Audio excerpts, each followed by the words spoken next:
Olá, seja bem-vindo à segunda temporada do podcast Saúde Business, diretamente da Hospitalar 2026. Há 33 anos, a principal feira do setor da saúde da América Latina. Eu sou Amanda Gonçalves, curadora de conteúdo do portal Saúde Business, e vou acompanhar vocês nessa série de conversas sobre os desafios e avanços do setor da saúde.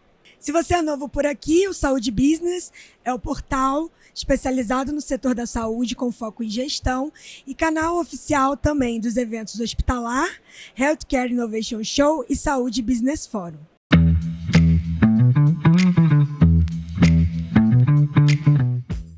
O episódio de hoje é mais do que especial. A gente recebe uma referência na medicina brasileira, mundial, podemos dizer.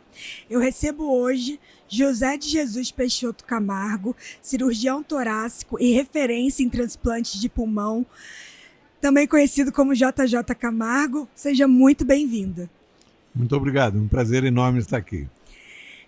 Para a gente começar a conversa aqui, eu vou só falar aqui um pouquinho da bagagem, do currículo que o JJ Camargo traz, porque não é qualquer pessoa, né? Ele liderou o primeiro transplante pulmonar da América do Sul.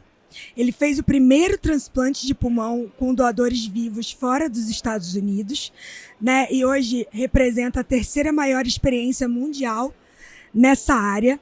Ele ajudou a consolidar uma das maiores experiências mundiais em transplante de pulmão, participou diretamente da construção do Centro de Transplantes Dom Vicente Scherer, em Porto Alegre, que hoje é referência internacional em transplantes. E, além da medicina, também construiu uma trajetória marcada pela formação de equipes, né, e também pela produção intelectual. Atualmente, JJ Camargo é diretor do Centro de Transplantes da Santa Casa de Porto Alegre, é professor de cirurgia torácica na Universidade Federal de Ciências da Saúde de Porto Alegre e também é membro da Academia Nacional de Medicina. É muita coisa, é muita história, é uma carreira incrível. Eu me sinto muito lisonjeada de estar aqui com o senhor hoje. Muito obrigada mais uma vez. E para a gente começar a esquentar aqui essa conversa, né? São muitos anos de dedicação à saúde, ao paciente, e por toda essa contribuição, hoje o senhor vai ser homenageado aqui no Hospitalar, vai receber o prêmio Hospitalar por tudo que o senhor já fez, homenagem mais que merecida. Eu queria saber, no início da sua trajetória, da sua carreira, né, uma época em que transplante pulmonar parecia algo muito distante da realidade brasileira, da medicina brasileira, em que momento que o senhor percebeu que isso poderia ser desenvolvido aqui no Brasil, que isso era possível? Bom, quando eu era residente, eu surpreendi numa gaveta um recorte do jornal do meu chefe, que anunciava o primeiro transplante de coração na África do Sul. E quando eu perguntei por que ele tinha recortado isso, ele me disse, porque nós ainda vamos transplantar o pulmão. Aquilo ficou de alguma maneira arquivado, né? Ele morreu muito antes que eu me tornasse autônomo em cirurgia torácica. Eu assumi o serviço com 31 anos de idade, né? Muito inseguro, com muito medo de tudo, com pesadelos recorrentes e tal. Mas eu nunca me afastei da ideia de transplantar. E depois houve um episódio que me deu a gana que eu precisava para tocar o projeto adiante. Eu fiz um projeto com todas as justificativas técnicas para implantar um programa de transplante pulmonar no Rio Grande do Sul. E procurei uma agência financiadora e o cara responsável negou, dizendo que era um projeto sem interesse direto para o Rio Grande do Sul. E aí eu, movido por essa gana, eu acho que a gana é um bom elemento para construir qualquer coisa, eu resolvi financiar o projeto, né? Usando restos de anestésico, de tubo, de fios e tal. Nós fizemos 30 transplantes e 30 reimplantes de pulmão em cães, que era indispensável para adquirir o treinamento técnico. Sim. E fazendo reimplante, você não tinha rejeição, né? Sim. Então tudo que não desse certo era por um defeito técnico. Esse trabalho experimental apresentado num congresso no Rio, abriu a porta para a Clínica Maio. Porque quando eu apresentei o trabalho e disse qual seria a continuidade desse projeto, eu fui convidado a fazer isso lá, né? E depois o convite para continuar lá, né? Sim. E eu sou um aborígene, eu não conseguiria, sabe? Eu tinha que voltar para casa, eu tinha saudade de coisas que as pessoas não acreditavam. Mas, na verdade, o grande mote para voltar era o contraste. Porque lá estava tudo pronto. Era tudo lindo. E para onde eu gostaria de voltar, estava tudo por fazer, né? E eu não me arrependo. A minha mulher, às vezes, se queixa que nós podíamos ter ficado lá e que teria sido tão bom. Quando as coisas no Brasil vão mal, ela se lembra muito disso. Mas eu não me arrependo nem um pouco, porque as alegrias que eu tive fazendo, criando a oportunidade de fazer, certamente nunca seriam alcançadas por copiando modelos prontos, né? Isso foi uma coisa muito boa. A outra coisa que eu achei fantástico foi despertar a ambição pelo novo. Sim. Em pessoas jovens. Sim. Isso foi realmente indispensável. Se você quer fazer uma coisa diferente do que já fizeram, não procure refúgio na experiência de quem tentou ou nunca tentou fazer nada. Porque tem aquele tipo que, não fazendo, não suporta que outros façam, né? E esse é um desafio à parte. Eu acho que nós temos que procurar as pessoas identificadas com o mesmo sentimento. Esses são os parceiros confiáveis. Esses são os parceiros para tudo, para a hora boa, para a hora ruim, porque nós temos alvos definidos. Quando a gente conversa com pessoas que nunca fizeram nada, eles têm um ar de lamentação que eu acho é muito mais remorso de não terem feito do que surpresa que alguém faça. Uhum. Mas isso é de cada um que vai ser feliz do seu jeito. Tem gente que se aposenta com 60 anos, vai fazer o que com ele, né? Não dá, né? Sim, e eu quero até aproveitar que o senhor já trouxe aqui spoilers das minhas próximas perguntas. Esse projeto que o senhor não conseguiu financiamento, que o senhor decidiu investir do próprio bolso para treinar em cães, né? O transplante de pulmão. Acho que é uma passagem da sua carreira muito simbólica e diz muito sobre o sentimento de quem está na saúde hoje. O que o senhor diz para quem está na saúde hoje e não está conseguindo ter os incentivos necessários para fazer o que se quer? O que o senhor diz para essa pessoa hoje, para esse profissional? Eu acho que nós temos que considerar que nós só justificamos a nossa vida profissional se nós tentarmos andar no limite do possível. Um erro muito comum é esperar que tudo esteja pronto, em condição ideal para começar a fazer. Nunca vai começar. Nunca vai começar.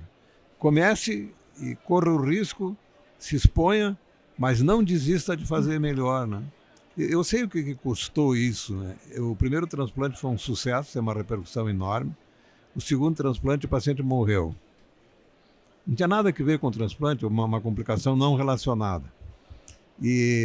Mas eu, no segundo caso, eu fiquei ouvindo o que as pessoas queriam ter dito no primeiro e não puderam, porque tinha saído tudo bem. Porque a inveja é um sentimento muito forte, né? Uhum. Tem pessoas que se consomem tentando copiar ou falando mal de quem conseguiu, né? E gastando uma energia que, se ele usasse para si próprio, ele seria uma pessoa mais interessante, né? Eu tenho pena, na verdade, dessas pessoas, porque elas nunca provaram o que é bom por conta própria. A gente pode contabilizar os momentos de felicidade verdadeira pelas exultações que você tem por coisas que você mesmo fez. Isso é completamente diferente de curtir alguma coisa que te deram pronta, né? É a diferença de quem cria e de quem copia, né? Então, eu acho que estimular as pessoas jovens, eu sempre estou pendurado neles, né? Uhum. Para que façam o que ninguém fez ainda. Se você tentar e não conseguir, você vai sair uma pessoa melhor. Não depende do sucesso só. Claro que se for bem sucedido, melhor. Sim. Mas se não foi e você deu o melhor que podia, você está realizado. O que nós não podemos é nos arrepender do que não fizemos. E isso é uma prática comum, né? Isso não, o prudente não é feliz. O prudente pode viver mais, mas ele não sabe o que é viver de verdade, né? Tem que ter apetite ao risco, né? Em uma certa maneira, isso já foi falado até aqui em outro episódio. Isso movimenta, né? Dá uma propulsão para você buscar determinadas coisas, não só na profissão, mas na vida, né? Yeah. E tu sabe que o fato de eu ter sido colocado extemporaneamente numa função para a qual eu não tinha treinamento suficiente, o hospital era um hospital reconhecido nacionalmente pela pneumologia e pela radiologia.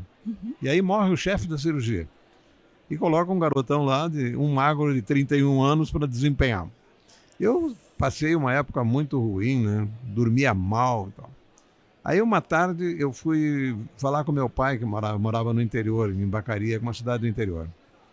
E lá eu contei para ele que eu estava me sentindo mal, estava sofrendo, não conseguia ser irresponsável e tinha a noção de que eu não era suficientemente treinado.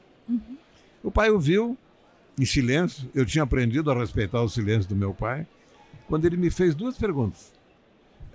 Tem algum lugar em Porto Alegre melhor para fazer cirurgia torácica do que o Pavilhão Pereira Filho? Eu disse, não tem. Se você desistir, põe um outro no seu lugar. Eu, com certeza. Aí ele mandou minha mãe preparar a janta mais cedo. Olha só que frase. Uma quarta-feira. Porque o nosso doutor vai ter que voltar para Porto Alegre hoje, à noite, porque ele não pode gastar mais um dia útil choramingando. Eu voltei com uma fortaleza, uma gana, né? Porque ele tinha dito a coisa mais importante, né? Não há quem decida por você, faça sozinho, mas não corra, né? E o meu avô dizia isso de uma maneira muito didática, que assim, a diferença entre os valentes e os covardes é que os valentes, quando sentem medo, correm, mas correm para frente. Eu sempre adorei essa imagem. Né? Sim. Correr para frente é de quem tem coragem. Sim, com certeza. E falando agora dessa oportunidade que o senhor teve de estar na Mayo Clinic nos Estados Unidos, lá, né, no início, e teve o convite de poder permanecer lá, mas decidiu voltar ao Brasil. O senhor comentou que sentia falta de muitas coisas, mas o senhor entendia que a saúde brasileira carecia de muita coisa que o senhor já tinha visto lá, que já estava bem consolidada. A volta foi, na verdade, um choque, né? Até porque eu encontrei a Santa Casa pior do que quando eu tinha saído. Eu estava vivendo um momento terrível, né? Mas acompanhar a reconstrução, quando chegou alguém com uma boa cabeça, assim, vamos investir no que os médicos têm de mais qualidade, porque a Santa Casa vivia uma situação muito peculiar, cara, assim, os pacientes procuravam os médicos da Santa Casa por prestígio pessoal, que não tendo um hotel condizente, internavam os pacientes nos hospitais de luxo da cidade, né? Então, a visão desse novo gestor é assim, vamos dar alojamento para que o médico da Santa Casa não tenha justificativa para levar o paciente para hospital nenhum, né? E depois uma outra coisa que ele fez, que eu achei uma coisa maravilhosa, ele teve, antes que todos, a intuição de que transplante é um qualificador e que isso é uma verdade definitiva. Se você qualificar um hospital a ponto dele se tornar apto a fazer transplante, se você não fizer nenhum, você fez um grande investimento, porque as coisas indispensáveis para o transplante não são exclusivas para o transplante, vão estar lá para beneficiar todas as pessoas que se internarem nesse hospital. E em menos de 15 anos, nós saímos da ruína para um hospital que foi progressivamente valorizado como um modelo de gestão, usando... hoje tem uma prática que eu acho inacreditável, a Santa Casa usa o lucro de convênios de privados para subsidiar os pacientes do SUS, que recebem tratamento que o SUS nunca pagará, né? Então, a nova misericórdia, depois que não tem mais indigentes, porque o SUS nivelou os pacientes que não têm nada, tem SUS, né? Mas isso foi um grande investimento que colocou a Santa Casa num outro patamar, né? Que se você contar num país desenvolvido, que tem um hospital que usa o lucro dos privados para subsidiar a iniciativa pública, né? O que o serviço público é incapaz de oferecer, ninguém vai acreditar. Isso não existe em nenhum lugar do mundo.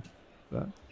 E tem criado um ambiente assim de entusiasmo, de gratificação, porque você está tratando as pessoas mais humildes.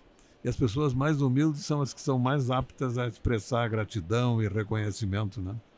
Eu sempre fiz essa distinção. Você quer aprender muito com gente, conviva com os humildes. Sim. Porque eles nunca foram contaminados pela hipocrisia do convívio social.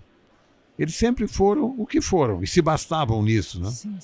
Essas pessoas têm muito mais para ensinar do que o soberbo, o prepotente que acha que ele é o tal, né? E quando a gente pede a um médico experiente que conte 10 histórias de gratidão, você vai descobrir que 9 vieram de pessoas muito humildes. Sim. Essas são as pessoas mais... A pureza edifica. O cinismo, a mesquinhez, coloca o indivíduo num nível desprezível. Diminui. Aproveitar agora a fala do senhor. O senhor vem do Pavilhão Pereira Filho, que é vinculado à Santa Casa de Porto Alegre, Centro de Transplantes Dom Vicente Scherer, que são referências, como eu disse, internacionais em transplante de pulmão. Como se constrói um centro de excelência de alta complexidade no Brasil? Eu acho que isso é um desafio impossível de ser resolvido sem o apoio da comunidade, né? E a comunidade, no caso, empresarial, né? Eu tive uma grande sorte, porque nós estávamos com a ideia de construir o centro de transplante, tínhamos convencido o governador da época que nós íamos criar um centro de transplante. Ele fez uma doação para o ano seguinte, que era a próxima gestão, não foi reeleito e eu fiquei com a maquete zero em caixa. Que é uma tristeza, uma maquete linda e nem um tostão. Uhum. Aí eu resolvi ir atrás de pessoas que tinham condições de ajudar. E eu ouvi de um grande empresário que iria contribuir sim, porque o empresário que se preza, ele quer que o lugar onde ele viva tenha umas coisas que deem certo, né? E isso aconteceu numa época muito interessante, porque nós estávamos batalhando recursos para construir o centro de transplante e coincidiu que isso aconteceu no último trimestre de 99, que quando a gente fez o primeiro transplante com doador vivo. O nível de comoção que esse transplante encontrou, que era assim, o charme, o glamour do transplante acrescido do quanto os pais podem fazer para salvar a cria, né? Isso mexeu com o sentimento das pessoas, sabe? E nós conseguimos arrecadar 7.750.000 em 45 dias, né? Porque quando eu chegava lá para pedir, as pessoas estavam sensibilizadas, né? Sim. Depois a gente teve um pequeno aumento, um pequeno apoio do governo federal, na época com o ministro Serra, que era o ministro da Saúde, e acabamos construindo o centro de transplante, que hoje tem a capacidade de fazer entre 600 e 700 transplantes de órgãos por ano, né, de todos os órgãos somados, né? É uma referência por isso também, pela possibilidade de treinar pessoas, né? E o número de estrangeiros que vêm fazer estágios lá para conviver com qualquer que seja o tipo de transplante, né? É muito gratificante essa semente prosperando assim em alta velocidade, né? E quais foram os fatores decisivos para manter essa excelência ao longo do tempo? Porque são instituições que estão prestando serviço à sociedade há muitos anos, né? O que o senhor atribui? Eu acho que mostrar resultados, né? Mostrar que nem tudo que é difícil tem que ser abandonado porque é difícil, né? E quando você mostra resultados e tem um apoio da mídia, tem apoio das grandes empresas, né? E essa valorização do que você faz é indispensável para que você consiga sobreviver aos desânimos temporários e transitórios e inevitáveis, né? Que qualquer coisa, qualquer atividade dessas tem uma margem de erro e uma frequência de perdas que não há como evitar. Mas isso é compensado quando você tem um respaldo emocional da sociedade. E esse apoio é indispensável porque em transplante hoje nós estamos vivendo uma situação difícil porque a tecnologia encareceu muito. Uhum. O SUS não tem condições de pagar isso e os hospitais estão abandonando os procedimentos de alta complexidade para continuarem existindo, né? Se você resolver bancar todas as coisas possíveis e caras, você vai quebrar o hospital. Então, nesse fim de semana passado, eu fiz vários contatos telefônicos para saber assim, quantos transplantes você fez em São Paulo, quantos transplantes você fez em Belo Horizonte, em Fortaleza. E eu fiquei impressionado com o número de centros que fecharam. Já tínhamos 20, mas aí fechamos. Sabe? Quer dizer, o hospital não aguentou a desproporção entre o que paga e o que gasta, né? Mas isso é uma coisa insuportável, né? Porque também cria-se, por exemplo, existe um recurso para manter o indivíduo vivo enquanto o seu órgão está não funcionante. Uhum. É o chamado ECMO, um oxigenador de membrana. Uhum. Esse oxigenador, negociado assim no limite, eles conseguem vender as membranas e tal por R$20 mil. Isso é 1/3 do que o SUS paga por um transplante inteiro, incluindo honorário médico e tudo. Tá. Então não dá, né? Sim. E aí começa a doer o seguinte, você ter consciência de que talvez esse cara tivesse se salvado se a gente pudesse ter usado ECMO. Mas não conseguimos mais. Isso é uma fábrica de sofrimento, porque esse exercício contínuo de impotência, não há autoestima que resolva. Sim. Você naufraga se submeter à culpa de não ter conseguido usar. É muito sofrido isso. Isso é muito sofrido, realmente é. Falando agora um pouquinho de integração de equipes, programas de transplantes, eles exigem uma integração muito grande, né, entre as equipes. Como desenvolver essa cultura multidisciplinar em ambientes hospitalares, principalmente para lidar com todas essas questões emocionais, né, que fazem parte? Isso é uma coisa fundamental, que você tem que dar visibilidade a quem faz uma coisa que você considera importante e é mal remunerada, né? Uhum. Então, o cara é o bacteriologista. O bacteriologista em laboratório ganha miseravelmente. Mas aí ele vai participar da equipe, ele é o bacteriologista da equipe. Ele dá entrevistas, sabe? Ele conta da identificação de uma bactéria que acabou salvando o paciente porque foi identificada no momento exato.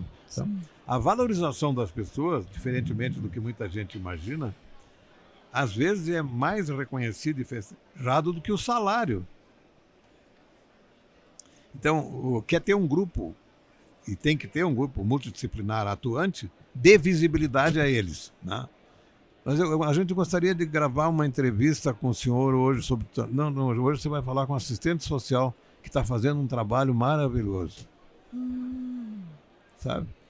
Agora, se você quer ser a estrela do espetáculo o tempo todo, você vai trabalhar sozinho. E aí vai naufragar, porque esse trabalho é multidisciplinar ou inexiste. Não tem como fazer isso andar sozinho. Você remunera de uma outra forma, né? Yeah. Valorizando, enaltecendo. Não, e depois existe uma coisa importante que é o chamado ganho secundário, né? O ganho secundário, assim, é impressionante a facilidade que tem de conseguir emprego uma técnica de enfermagem que trabalhou no centro de transplante, sabe? E as pessoas contam isso, né? Obrigado pelo tempo que eu fiquei lá, que agora estou com um emprego isso e assim, né? Porque as pessoas sabem dar valor ao que tem valor, né? E o mercado está muito competitivo porque está lotado de pessoas incompetentes, né? Quando você oferece algum diferencial de competência, esse tipo não vai ter dificuldade de conseguir trabalho, não. Eu ouço dizer, mas o mercado médico está saturado. Está saturado de incompetência. Né? Qualifique alguém, dê a ele condições emocionais de cuidar da pessoa e não da doença. Sim. Você não vai conseguir segurar esse cara, ele vai deslanchar, ele vai botar a cabeça de fora, pode demorar um ano mais, mas ninguém segura. E eu nunca vi nesses anos todos que eu trabalho com medicina e treino pessoas, né? Nós já treinamos 145 cirurgiões torácicos, espalhados em 19 estados brasileiros, 6 países sul-americanos, Estados Unidos, Canadá. O pessoal está espalhado pelo mundo, né? Sim. Essas pessoas, elas levam uma mensagem positiva para onde elas vão, porque elas voltam sempre para agradecer. Né? A comemoração esse ano, o encontro dos residentes, foi uma emoção pura, né? Emoção pura. Teve um momento nesse encontro, nós perdemos um anestesista, referência inicial, foi anestesista do primeiro transplante, ele morreu durante a Covid. O Burla que nós chamávamos. Uhum. Aí fizemos, dentro de uma sessão à tarde, tinha 1 hora, e o nome da sessão era As Histórias do Burla. Muito bom. A doçura dessa reunião, a emoção, sabe, espalhada, assim, contagiante, né? Todo mundo tinha uma história para contar, né? E terminam as histórias, ou termina a sessão, aí fomos jantar e começa a ouvir assim, mas eu tinha uma história para contar, se tivessem me dado chance. É inesgotável, né? É inesgotável. Sim. A relação afetiva, né? E ele era um tipo atraente mesmo, né? Ele tinha uma coisa que eu achava muito divertida. Ele assistia a cirurgia, né? Ele era anestesista, mas ele assistia a cirurgia. Sim. Então, quando o residente que estava começando a cirurgia, está fazendo alguma coisa que ele achava que não estava bem, ele dizia assim, sabe que eu estou com o Camargo 40 anos, né? Eu nunca vi ele fazer assim, tu é um cara criativo, hein? O cara entrava em pânico.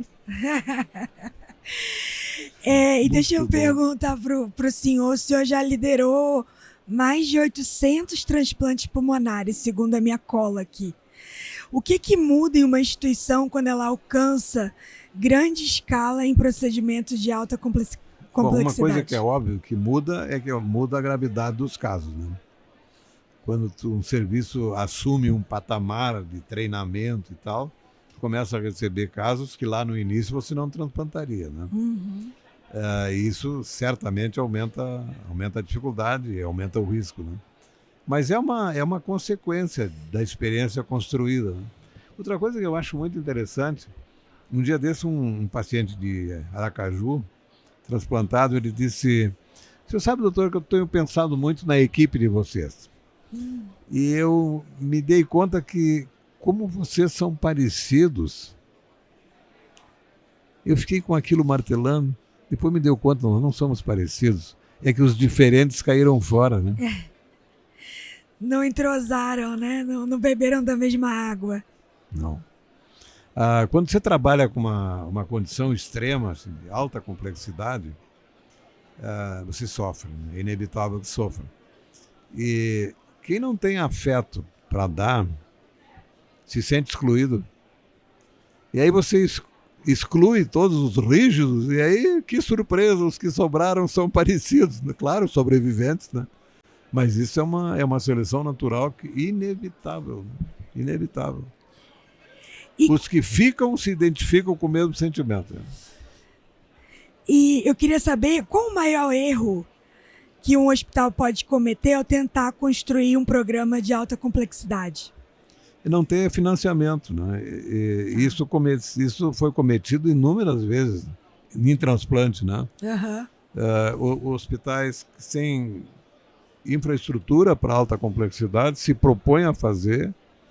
Ele só tinha uma chance de ter lucro, que era dar certo, né? Era o sucesso. Agora, assim, dá um enorme prejuízo e não tem nem o sucesso da sobrevivência para justificativa, é óbvio que não vai sobreviver, né? E depois tem uma coisa assim que é a vontade de fazer, né? Eu, com alguma frequência, sou convidado para inspecionar programas em andamento ou concluindo que estão prontos para começar o transplante. Eu volto e nunca me enganei, assim, vão fazer, não vão fazer. Eu sempre acerto, porque eu sei o que precisa para fazer. Eu olho o cara meio desanimado, com aquele temperamento burocrático, assim, aí descubro que a maioria deles se meteu a montar um serviço de transplante porque a universidade está pressionando, né? Mas nós transplantamos rim, transplantamos fígado, transplantamos coração, por que o senhor não faz pulmão? Né? O cara está pressionado. Mas não tem o brilho no olho capaz de resistir ao primeiro caso que não deu certo, né? Sim. Então, o maior erro, na verdade, é não ter a gana de fazer, capaz de resistir ao fracasso, né? E ter suporte. Tem que ter suporte. Sem suporte, não tem.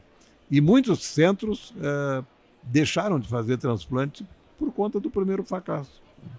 2 pacientes morreram, acabou, né? E depois tem uma outra coisa. O encaminhamento para o transplante é alimentado pela confiança do clínico, né? Morreu? E como é que eu vou explicar para a família que fizeram o transplante, morreu, agora estou mandando o parente deles fazer transplante também? É verdade. E falando em ampliar o acesso, né, o Brasil é reconhecido pelos transplantes que faz. O senhor já comentou da dificuldade relacionada ao custo, que é um desafio aí que está na essência do setor em diversas vertentes. Além do custo, ainda tem outros desafios, outros gargalos estruturais que precisam ser superados, a qualificação, de repente. O que o senhor identifica hoje olhando para esse cenário? Eu acho que tem primeiro, a sociedade tem que ser estimulada à doação, né? É comum que haja um episódio emocionante, uma pessoa conhecida, famosa, que doou ou que precisou de um transplante e as doações aumentam. Só que o povo não tem memória, né? Uhum. Poucas semanas depois não se fala mais Sim. disso e acabou. Mas tem uma outra coisa que é importante, é o braço da gestão do potencial doador, né? Santa Catarina é o estado brasileiro que tem o melhor sistema de captação de órgãos. Uhum. Santa Catarina, há uns 10 anos, está entre os Estados Unidos e a Espanha, que é o modelo internacional de doação de órgãos. E é um estado que conta com uma decisão de uma pessoa. O coordenador fez uma coisa inteligente. Ele elegeu 53 hospitais que têm condições de fazer todo o processo. Comprovar que morreu, comprovar a morte cerebral e cuidar do doador para que o maior número de órgãos sejam aproveitáveis, né? E cada um desses hospitais tem um responsável, de modo que nenhum paciente em morte encefálica, a morte encefálica primeiro tem que ser comunicada para a Secretaria da Saúde, né? Uhum. Quando o hospital nem toma a iniciativa de comunicar, ele não está dando à família a oportunidade de negar. Eles nem pensaram nisso. Uhum. E então criar uma estrutura dessas é um preço muito alto para que tu tenha oferta de doadores, né? A outra coisa é qualificar os hospitais, né? E qualificar o hospital geral, né? Onde vai estar o potencial doador. É impressionante o número de pacientes na área do pulmão, que o doador é um doador possível, ótimo, 6 da tarde. Aí à meia-noite tu volta lá para retirar os órgãos, o pulmão está branco, já aconteceu uma porção de coisas equivocadas e tal. E aí o que me assusta não é o doador que você perdeu, porque o percentual de doadores numa UTI é um percentual pequenininho, né? É o número de pessoas daquela UTI que sem morte cerebral também não vão sobreviver porque não souberam cuidar do pulmão.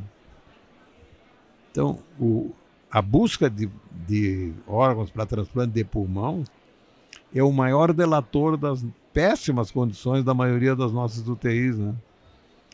Quando temos um doador aqui no hospital, a primeira pergunta, quantos dias faz que ele está entubado? Uhum.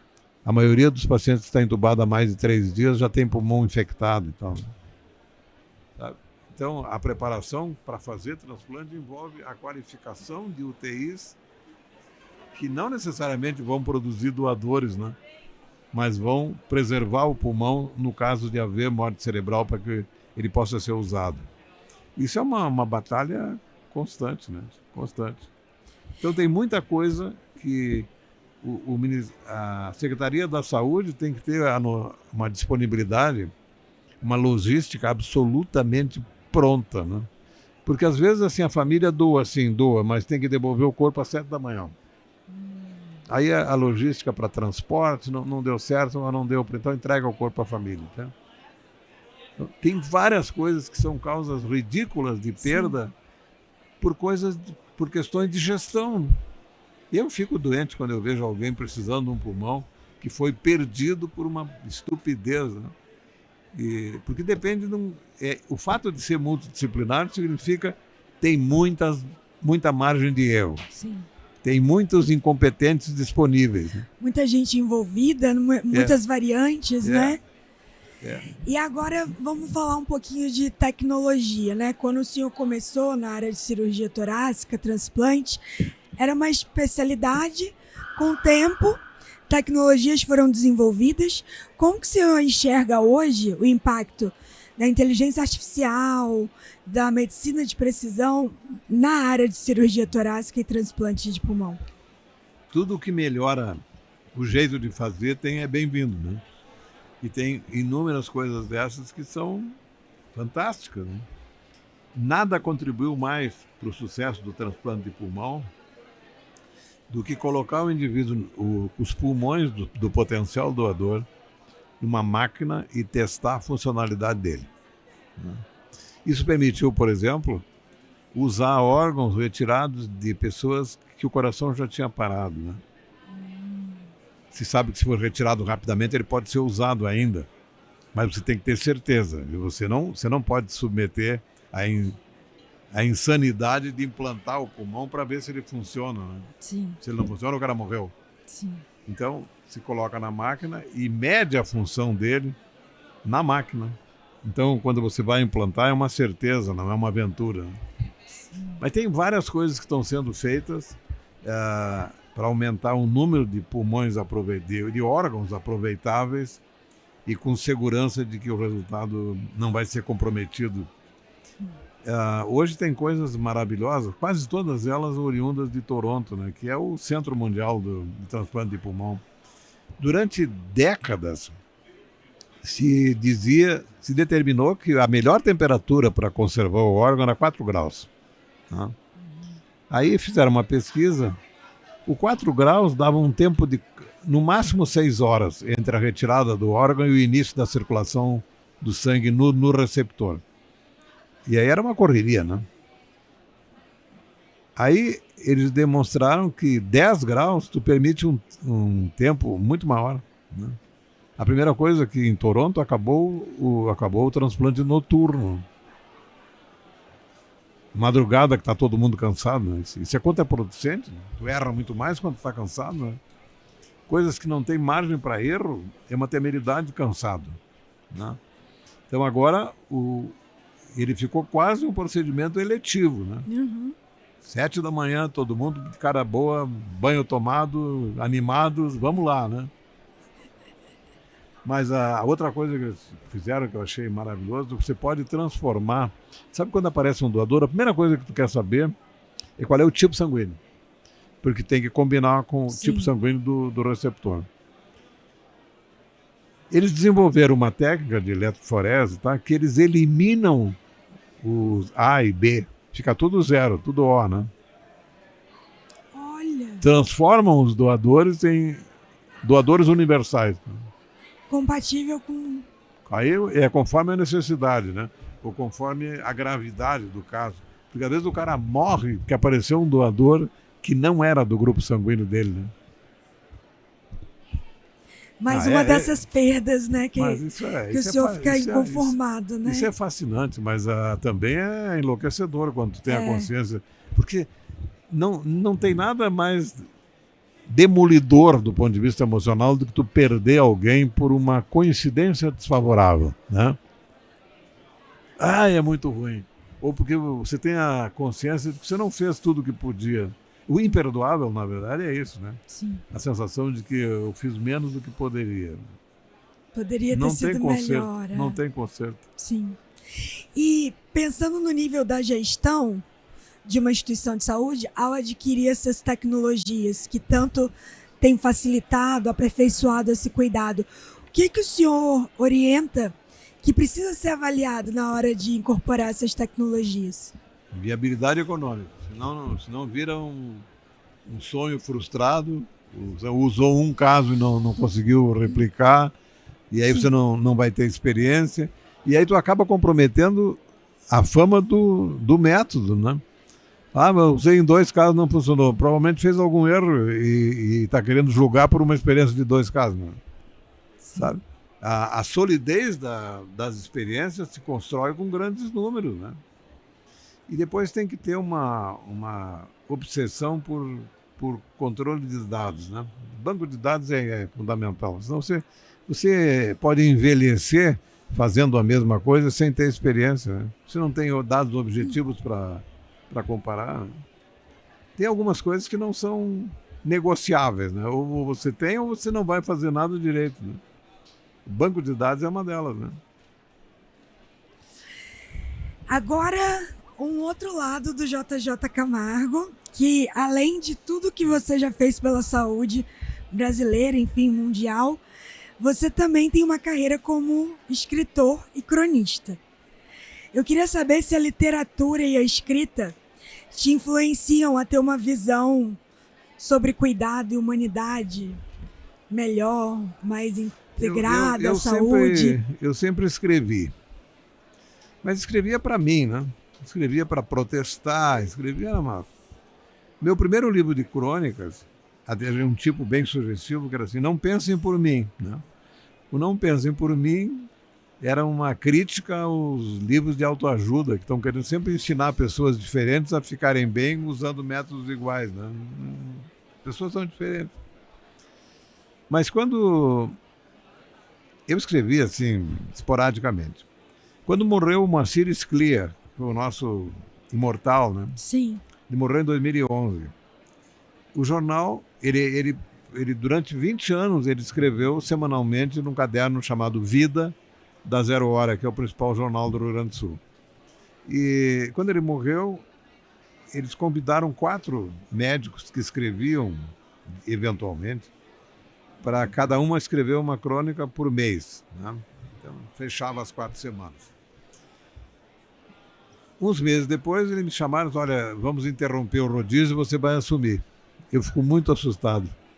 Porque uma coisa é você escrever quando te dá vontade, a outra coisa é ter agenda, né?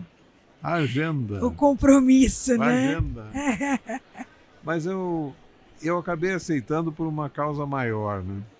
Eu vi a oportunidade de tentar humanizar a medicina através da palavra, né? Sim. E acabei descobrindo uma coisa que realmente me encantou. Quando você estabelece uma certa linha editorial, por exemplo, focada em humanismo, né? As pessoas que se identificam com isso, elas se sentem estimuladas à reciprocidade. Eu recebo cada história que tu não... É mesmo? As pessoas te mandam. Eu não vou publicar a história do leitor, né? Sim. Às vezes uma vez eu publiquei, não resisti, era bonito demais, né? Mas é uma interação muito boa, muito boa. Porque você acaba transformando a tua coluna no jornal numa espécie de consultório sem paredes, né? Sim. As pessoas leem, te escrevem, comentam, agradecem, eventualmente xingam, mas a gente esquece. Mas essa interação é construtiva, né?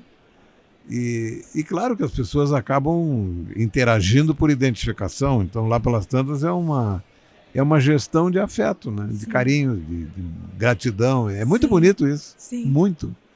E eu acho que quando eu tenho aconselhado isso aos jovens, né? Escreva o que você sentiu. E quando você lê um tempo depois, você vai descobrir que hoje você é uma pessoa melhor, né?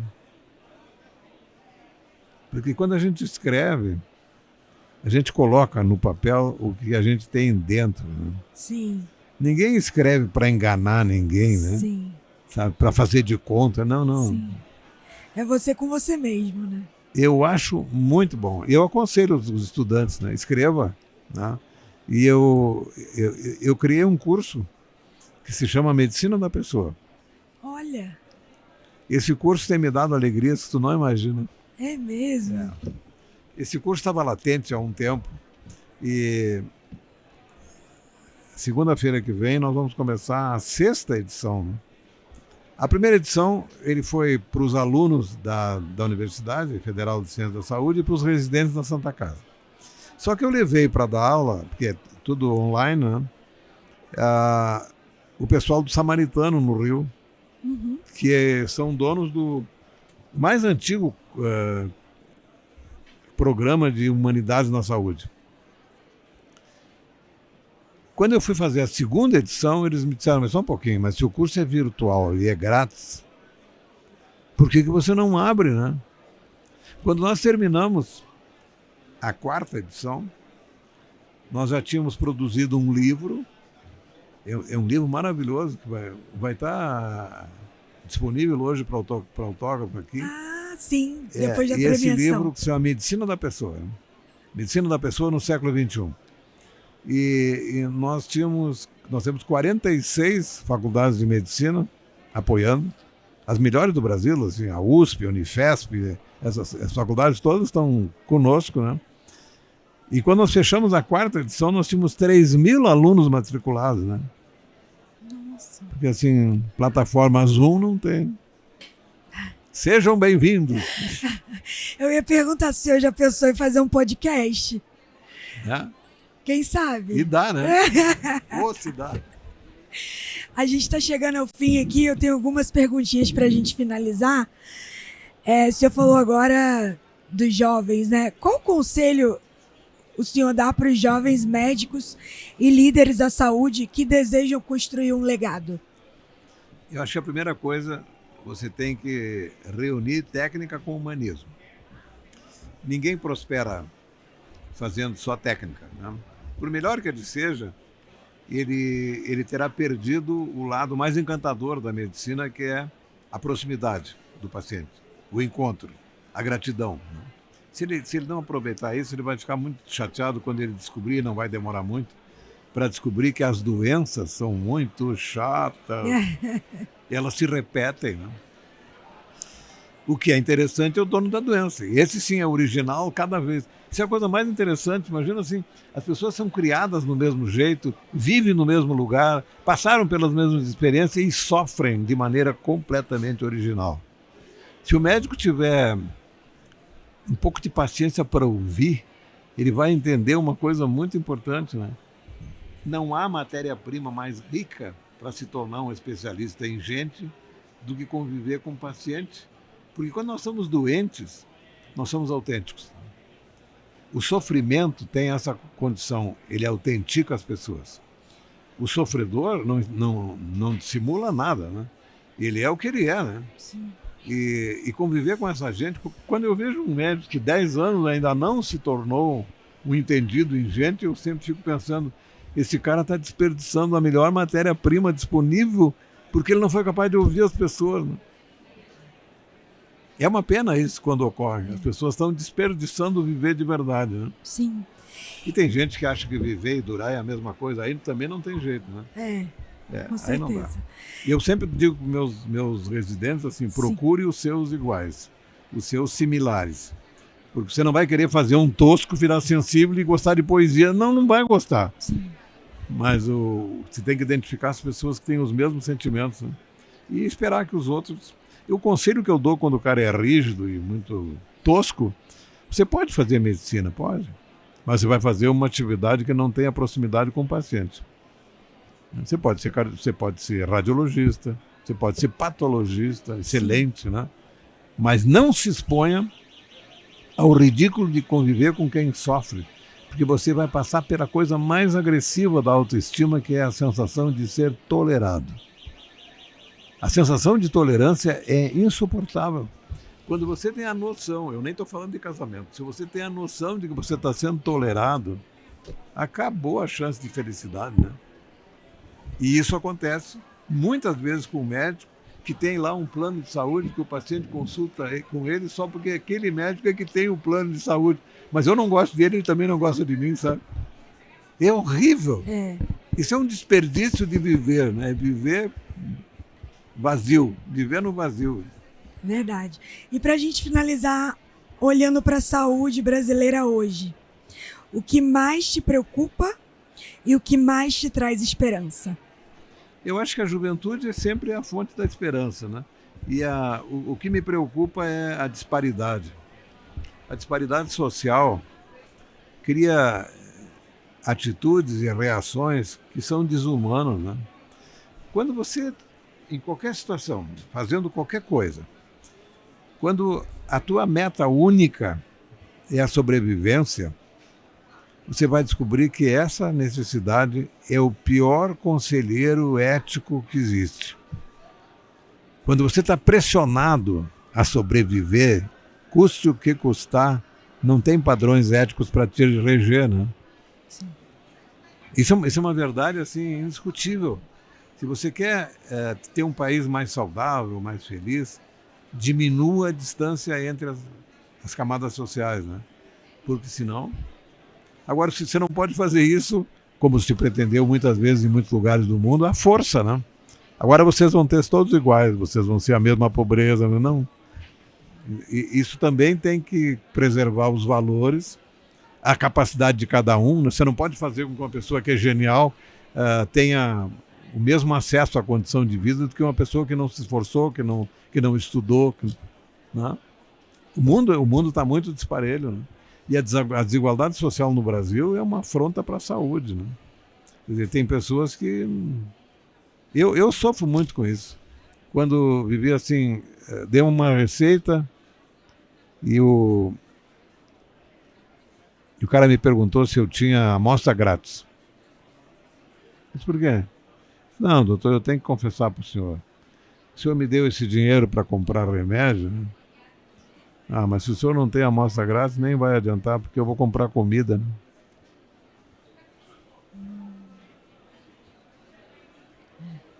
Quando eu vejo uma relação de medicamentos, eu sei que ele não vai comprar aquilo, né? Entre comer e tomar remédio. Sim. Eu uma vez fiz uma grosseria total. Eu recebi um paciente de Fortaleza que tinha silicose, que é essa doença que tu destrói o pulmão por inalação de pó de pedra, né? Sim.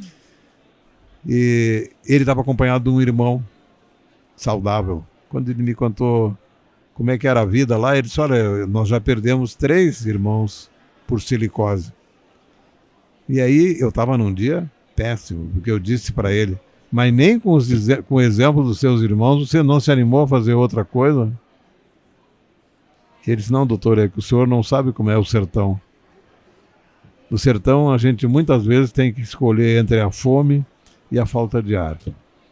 E a gente acaba escolhendo a falta de ar porque a fome mata mais rápido. O que dizer diante disso, né? Com isso eu fui para casa, completamente arrasado. Né? Mas isso é o retrato mais real e dolorido de uma realidade dispar do ponto de vista social como nenhuma outra. Né? Você tem que escolher a falta de ar porque fome mata mais rápido, acabou com o meu dia. Né? Mas os jovens trazem esperança para o senhor? Só eles podem, com energia, com determinação e com boa cabeça, né? Eu tenho muita irritação com os velhos que criticam os jovens, que são, agora não dá para aproveitar essa geração. Essa geração é maravilhosa, maravilhosa. É só saber olhar. Só de olhar já me deixa feliz. JJ Camargo, eu quero agradecer mais uma vez pela sua presença.